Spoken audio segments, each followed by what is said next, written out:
Hi, everybody. Welcome back to the Pastoral Thoughts Podcast. What we have for you is an extended conversation with Brother Ron Domino. We're discussing institutions, historical movements, cultural and cultic symbols, and we're looking at current events in light of the Scripture. And so the goal of this episode, or these series of episodes, these bite-sized segments that we're releasing, is just to use discernment, biblical discernment. We're looking through the lens of the Bible, both past, present, and future prophecy. And we're looking at what's going on in the world. We want to use biblical discernment. And what we see, according to the Bible, the world's not falling apart. Everything is coming together. And so let's think biblically in the times in which we live. Hope you enjoy these segments. God bless you.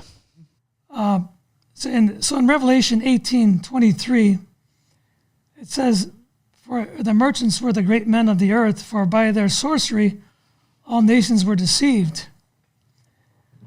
So it shows how powerful they are. These and when merchants. it talks about the Antichrist, it says that he will cause craft to prosper, and these will be the merchants of the earth. Yeah. Well, Yeah. the and devil. I even think of the Trump tariffs. I mean, yeah. Trump knows how these people operate. I mean, they might be in his administration and stuff as well, but I think he understands the game. Yeah, and they couldn't get rid of him. They tried to impeach him and then tried to shoot him. So now they just manipulate him and control. Yeah. Oh yeah. Yeah. And they definitely did in his first administration. Yeah, and I saw essentially how they took over, because Trump is a narcissist. Now he's our narcissist, so I kind of like him. But when Dr. Fauci, who I am science, if you go against me, you go against science, steps to the mic, and really, at that point, I'm like, he's in control of the country. I mean, Trump, I remember on that platform, stepping back and yielding power to this scientist, man. I thought, man, they got their fangs in deep. Yeah. COVID was really, it wasn't the Chinese that started it. It began there because there's so many people there. That's how you spread the COVID-19. The most prolific was because there's like 1.5 billion people there. Mm-hmm. And it really was a partnership between Bill Gates and his foundation and the Rockefeller powers. But anyway, I just want to quote from Woodrow. I'm excited to hear this. Yeah. Yeah. And also, I wanted to say that it's not hard to manipulate President Trump. He loves America, but he also loves to make money. Yes. So that makes it easier. And he wants to establish his legacy, just like all of these other ones do, too. Yeah. Meaning that he will have multi-generational name in this country. Right. Yes, sir. But anyway, Woodrow Wilson, he was handpicked by the elite. And he said, "Our great industrial nation is controlled by a system of credit. Therefore, all of our activities are in the hands of a small group of men." And so he understood, even though he signed the Federal Reserve Pact, the act, he realized what he had done. He made a big mistake.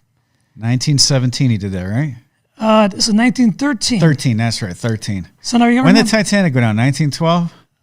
Yeah, the Titanic, I'm not sure. I think it was right before the Lusitania was brought down to start World War I. That was one of the reasons. And, but what was I saying? Anyway. Woodrow Wilson. He signed the Federal Reserve. In 1913, which 13 and he is knew the it number was a of mistake. rebellion. Yeah, that's right. That's right. Okay, now, but here's the whole crux of the message. When you understand the foundation of it is, in 1913, the number of rebellion that was right before World War I. Mm-hmm. It was the beginning of the Rockefeller Foundation, the beginning of the Federal Reserve, which is a Rockefeller control grid with the House of Morgan and the House of Rothschild and their friends. And also the income tax started in 1913 to make you poor, and the Federal Reserve was to make them rich. Yeah. So it was a very important year. Okay. So just for conspiracy people out there like ourselves, like both Ron and I, so in 1912, the Titanic went down. The richest man in the world, I think at the time, John Jacob Astor, was on there, and he was opposed to the Federal Reserve System. And there's other connections and nuggets in there where insurance stuff and all this other things, conspiracy that they took him out so they could have the Federal Reserve. No, you're right. That's a theory that's been around for a long time. Yeah. Yeah. And then there's another quote here from Larry McDonald. He said, the drive of the Rockefellers and their allies is to create a one-world government combining super capitalism and communism under the same tent. So that's really what I wanted to talk about is the merchants of the earth. They control both sides, good and evil. Let's say capitalism is the good and communism is the evil. And then Nazism is in the middle there. The North is fighting the South, or, we're fighting in Iraq, or... Oh, yeah, talking about the North and the South, the Civil War. Both sides. The Civil War was funded by the Rothschilds to split the country. Both sides. Yes, they funded both sides. Yep. Yes. And so the same, talking about communism, the reason why they want to control communism and make money off of communism, and the countries that are involved with that, is that the communism is a system of suppression and control. So a lot of the Nazism, the Russia, China, and Vietnam and Korea are all controlled by these merchants of the earth by and so funding. It could be, Nazis hated communists and communists hated Nazis. They're on both sides. Yeah, in fact, the Bolshevik Revolution was funded by the Rockefellers and the Rothschilds and the Morgans. And the same with China. Mao Zedong, he could have been defeated easily by MacArthur, but they put down Chiang Kai-shek, who was a nationalist. He would have controlled a nationalist China, but they stopped funding Chiang Kai-shek, and they helped Mao Zedong to come into power. Yeah. So the good and the evil, they're on the good side, they're on the good guy's side, and they're on the bad guy's side. Yes, and these pictures show, I have a picture with Nelson Rockefeller and Khrushchev, and he's laughing and having a good time while the rest of the world is in fear of a nuclear war. Mm-hmm. So it just goes to show you that behind the scenes, they're making business deals while they're keeping the world in fear. Mm-hmm. And we have David Rockefeller was Mr. World Order. He traveled all over the world and made business deals in Russia and started the Chase Bank there a long time ago. And so in the book of Revelation, you know how there's two different Babylons, commercial Babylon, and then there's spiritual Babylon? Yes. So you would call these guys commercial Babylon. They're closely related to spiritual Babylon. But I mean, they use each other. They commit adultery with each other. Yeah, in fact. So false religion is connected to all of this as well. Yeah, so when we look at Revelation 17, the woman rides a beast, and I believe the woman is a conglomerate of all religions headed by the Catholic Church, sitting on a corrupt Masonic political system, which is a satanic world government with 7 heads and 10 horns. The 10 horns being the 10 regions that will become from the Club of Rome that was brought to us back in the 50s, their plan with the Rockefellers. Yeah. And the Club of Rome is... main agenda is to lower human population, Yes. essentially. Yes. Right. And definitely the Rockefellers with the Population Council, Yeah. headed up by John D. the third. Yeah, we can get into that later. You know, Bill Gates said he wanted to lower the Earth's population through vaccines. Yes, I have that on one of my pictures. Yeah. And he walked that Yeah. back. So here's his defense: is that he said, no, healthy people generally have less children. I thought, I was like, what? Okay, but that was his defense, literally, because they asked him about that. Yeah, Yeah, he slipped. healthy people have less children. Okay. Yeah. No, these people are deranged. In fact, David Rockefeller said some people believe that we are, the Rockefeller family is a secret cabal working against the best interests of the United States, characterizing our family and me as internationalists and conspiring with others around the world to build a more integrated global political economic structure, one world, if you will.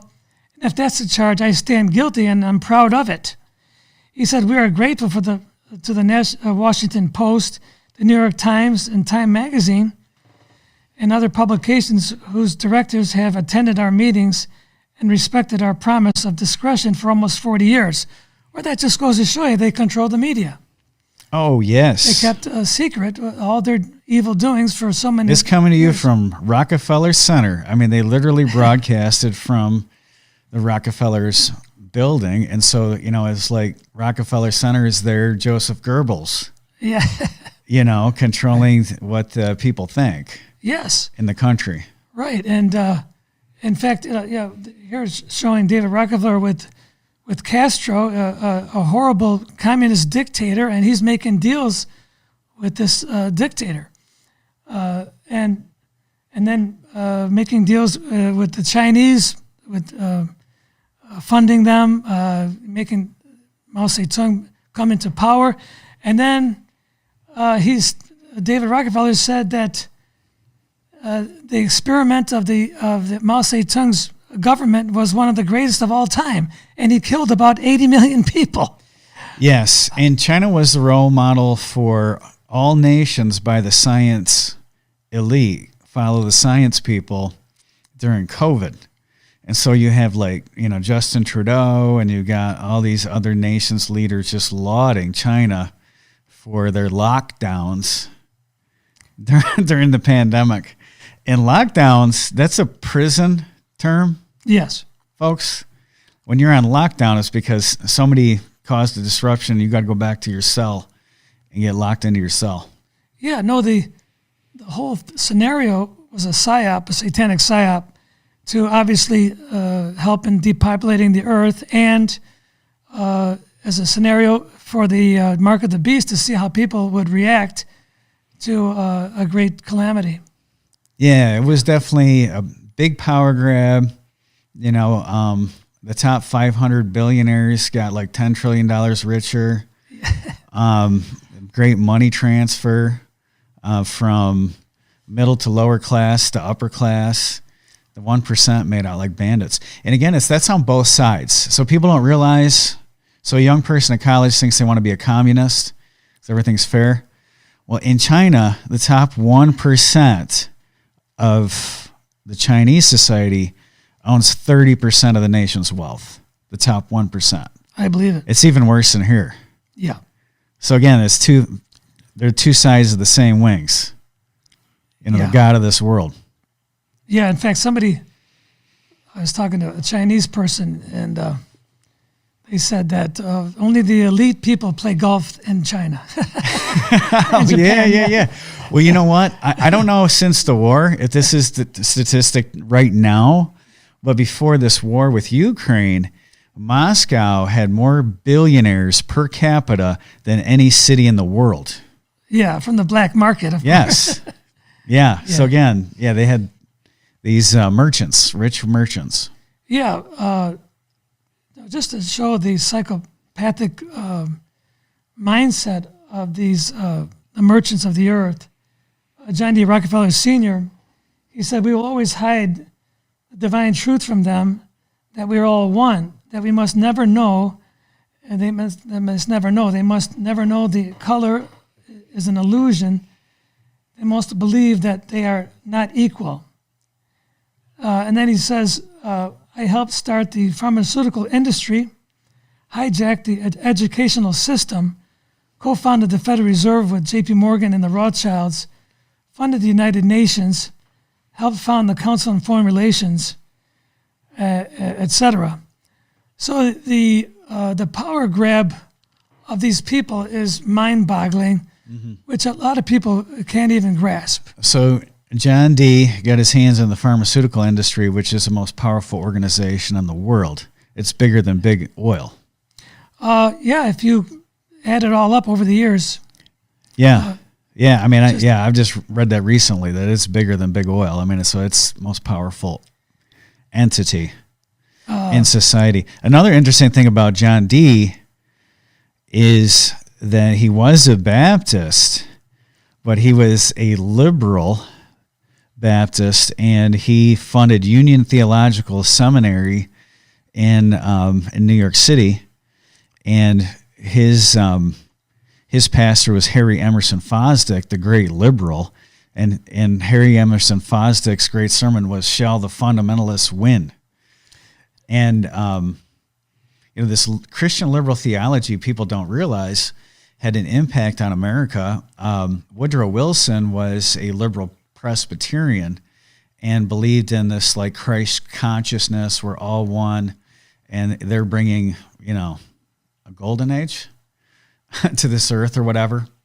And over in Germany, German rationalism, and that was undermining the church over in Germany. Erwin Lutzer writes a great book on that called Hitler's Cross. Oh, yeah. So liberal theology affected John Dee's worldview, Woodrow Wilson's worldview. Yeah, well, also, you have to understand that the secrecy behind the Rockefellers, it was cloaked by a religious Baptist And so, faith. again, I would say this is the whore of Babylon. And all, part of it. all ecumenical roads lead to Rome. Yeah. And so, you've got to spiritualize the green movement. You got to spiritualize LGBTQ. You got to spiritualize these things. So those are like religions. And they tie this in with this Christ consciousness. And you see liberal churches in every town too. Yeah, no. But they'll have like a rainbow flag. And of course, we don't hate everybody. We love everybody. And this is a hospital. But they're affirming this behavior in the name of Christ. Yeah, no, the deception of John D. Rockefeller Sr. was he was a Bible-toting Baptist that gave a lot of money to churches and started the Riverside Church, was a liberal church. Yeah. And then on the other side, he was a ruthless businessman destroying people's lives and getting people out of business every single day. Power mad. Yeah. Yeah. So it was, like the devil's formula that you'll know good and evil and become a god. Yeah.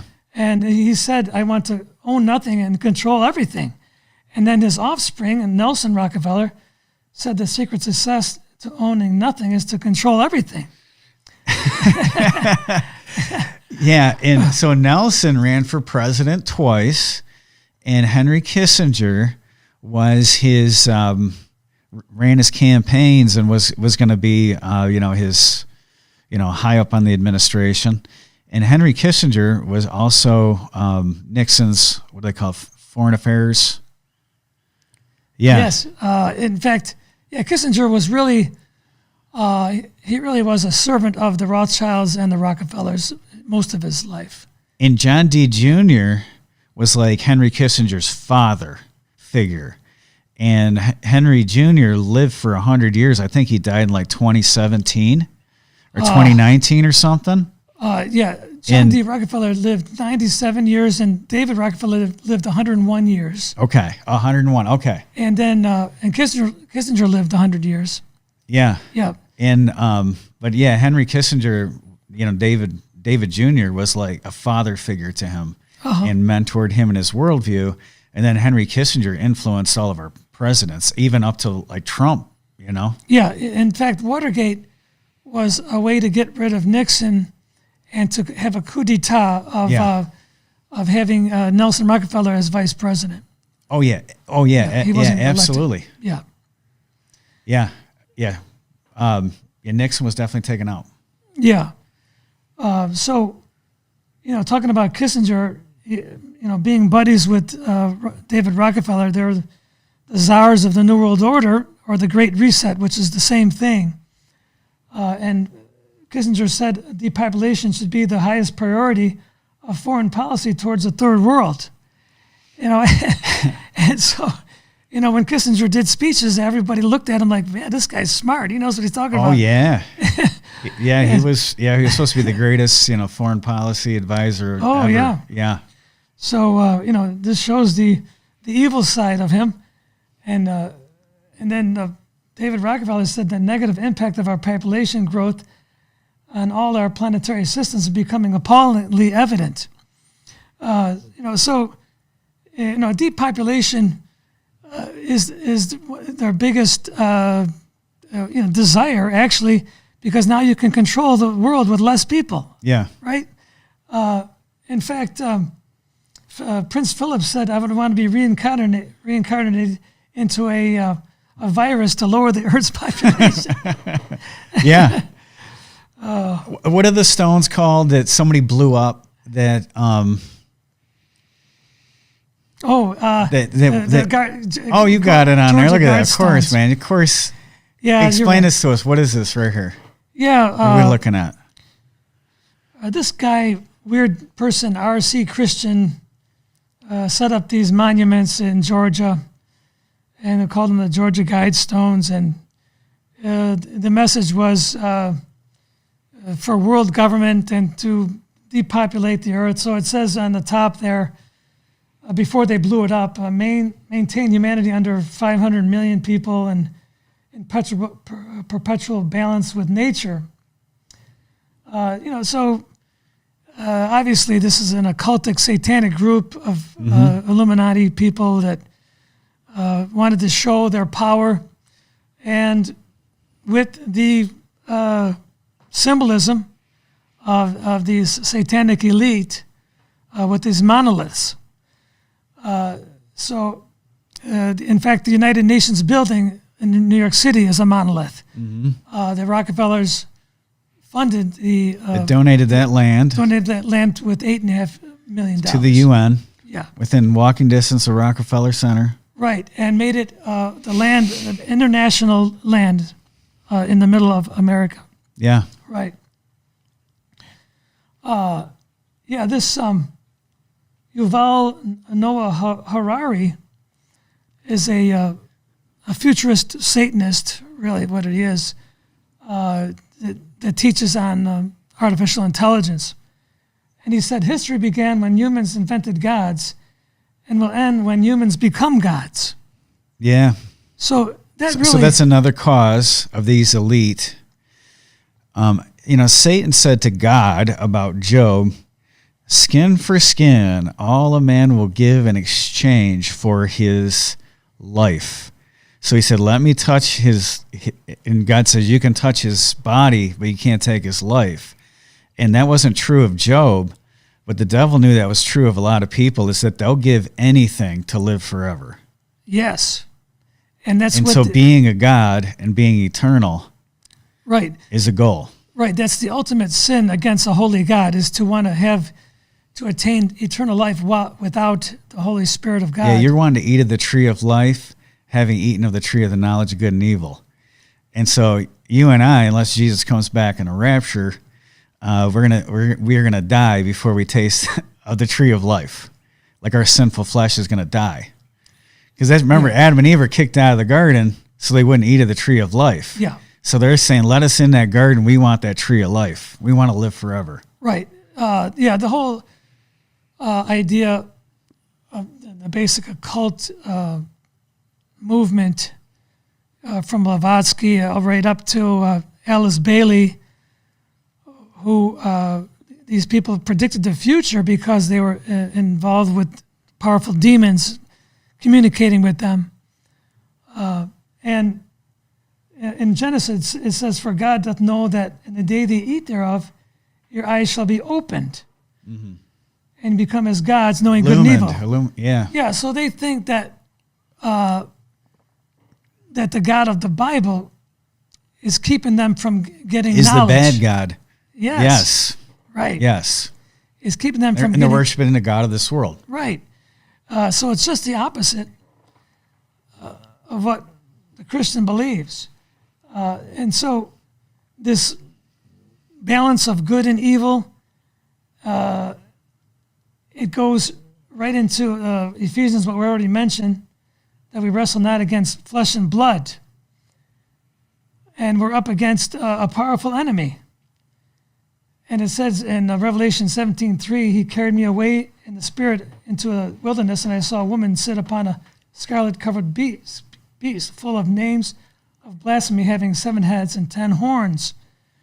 So, like I said, this religious system sits on a political system of a satanic world government. And these 10 horns are these 10 regions that the Club of Rome was actually brought forth in 1956, I think it was. And it says, "Here is wisdom. Here's the mind which has wisdom. The 7 heads are 7 mountains on which the woman sitteth." And the Vatican, the city of Rome, is on 7 hills and 7 mountains. This is where she sits. She literally sits on a city of 7 mountains. But there is more than that she sits upon. The woman in Bible prophecy represents a church, a religious entity. So these secular kings, these 10 kings, in the vernacular there of Revelation, is that they're committing adultery with her. And so they're using her, and she's using them. And so they're cloaked in spirituality. There's a false spirituality. So, it leads way to the Antichrist to come. Yeah. The Antichrist needs a world religion, Yeah. which is Luciferian. Yeah. And the Catholic Church brings this about because they're mixed in with so many different faiths and so many different religions. And they can absorb any religion or any faith, the Roman Catholic Church. So, like, if you go to South America, their saints and everything are adopted from the gods of that region. Yeah, and witchcraft and voodoo and all that is all mixed in with them. And they don't think anything of it. But in Daniel 7:24, it says, the 10 horns out of this kingdom are 10 kings that shall arise, and another shall arise after them, and he shall be diverse from the first, and he shall subdue 3 kings. So the Antichrist is the final horn that takes over these 10 regions. And these 10 horns which thou sawest are 10 kings, which have received no kingdom as yet, but receive power as the kings 1 hour with the beast.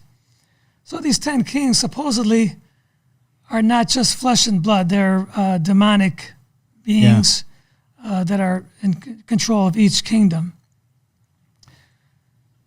And so the 10 kingdoms are North America, South America, Central Africa, the Middle East, United Europe, Russia, China, India, Australia, with Southern Africa. And these are already, we see that, you already have the Soviet Union, you have the United Europe, which is Europa, the final queen that will be worshipped. Mm-hmm. We have the Middle East, we have India with Indonesia, you already have China, Australia. So one of the final of the 10 nations confederacy is South America and North America, and Donald Trump is already trying to bring this North American Union into fruition by wanting Greenland and Canada to come. Yeah, and if you look at Trump's demeanor towards the world, he kind of comes, and I've kind of come to this understanding, is like America's kind of like an empire, and we're trying to control our region. Gulf of America. We're going to add Greenland, talking about, Canada being the 51st state. I mean, you joke about kind of what you're serious about. Yeah. Yeah, no, you're right. And, the thing is about Trump, he loves America, but while he's loving America, he wants the North American Union. He wants a police state because there's so much crime. Mm-hmm. He wants a digital coin system, which is the next step is the mark of the beast eventually. So he's doing all the things that the Antichrist wants. He wants eventually World War III, which, obviously is the next step because he's not really asking Congress to go into countries and attack them. Right, yeah. He obviously likes power, and so he is being used by the satanic forces. Sure. Even though he might not know that he's being used. Sure. Yeah, they're being manipulated. Yeah, and I kind of look at him too as that he has to be a politician. People think that, if I were president, he understands he's got to play the game, and he's going to. It's a game of chess too. But yeah, the stuff I remember I'm always talking about 5G this and digital that, and I'm like, well, even with the vaccine, what did he call his operation there? He's going to put the whole full force of the American military behind the production of this mRNA vaccine, Operation something. Oh, yeah right. Warp speed. Yes. And so he was pro. People have to remember that. He was very pro-vaccine. Right. And his intentions are probably, they're good. Yeah, I believe that too. But what he does... Well, I think too also deceiving and being deceived. So there is people that I think more knowingly are satanic. Yeah. For sure. And then there's people that are powerful but deceived as well. Yeah, and, unknowingly, he's helping the elite merchants of the earth by... so the complaint is if people who know the players in Washington, like the power behind the elected officials, they say that, Trump didn't drain the swamp. He invited the swamp into his administration. And there's definitely tentacles all over the administration. Yeah. Yeah. No, and the example of the vaccines was he was helping, one of the big pharma companies to get richer. Yes. And the same with the oil companies. By taking over Venezuela, he had a meeting with all the big Rockefeller companies, Texaco and Mobil, and all these powerful oil companies that they were going to get big concessions in Venezuela like they used to have. Yeah. Because they got rid of them before because of, the dictator, Maduro. So a lot of times, yeah, he's just in helping these elitist people. Yeah, and I look at it from just a human perspective. I'm like, if I were president, I don't know, because man, he thinks we can't have the oil switch to the yen. We need to keep on America. They got a bunch of oil. They're a mess. Let's go in there and take that oil. And so then you got to deal with big oil. It's a big evil entity because they're the ones that are drilling. You don't have drills. The United States of America does, so he's got to play ball with these people. Yeah. No, you're right.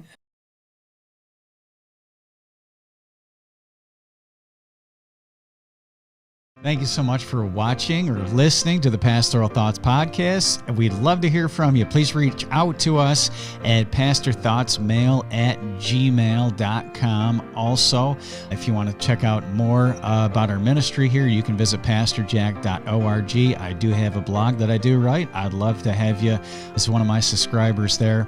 Also, if you enjoyed this video, please like, subscribe, and share.